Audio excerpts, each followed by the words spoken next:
Alors, je vous demande un instant. Bon, je fais pas ça souvent, mais je dois me préparer un peu pour la news suivante. Hop, hop. Voilà! Si vous êtes un otaku digne de ce nom, vous savez sûrement que la cultissime bande originale des Mystérieuses Cités d'Or n'est pas la même qu'au Japon, puisqu'elle a été entièrement recomposée pour l'Occident par le duo Saban-Levy. Vous savez aussi certainement que les masters ont été perdus à jamais et que les seules musiques restantes viennent du 33 tours sorti à l'époque, mais qui ne contenaient hélas qu'une toute petite partie des musiques du dessin animé. Enfin, vous savez aussi peut-être qu'un certain Yannick Rowe s'est mis en tête il y a plus de 10 ans de recréer ces magnifiques morceaux disparus en partant de zéro. Le CD de ces réorchestrations était d'ailleurs sorti en 2002 chez Logarithme. Seulement voilà, Yannick n'était toujours pas satisfait dans sa quête de perfection, et lorsque tout récemment il réussit à mettre la main sur du matériel d'époque, eh bien, il se remit au travail.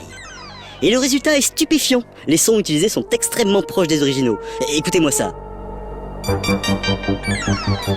Ah, cette texture, ce son électronique inimitable, c'est vraiment du beau boulot. En plus, Yannick accompagne chaque morceau d'un petit texte explicatif.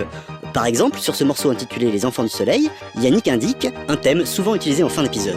Celui-ci fait en partie référence au générique, apparaît pour la première fois dans l'épisode 1.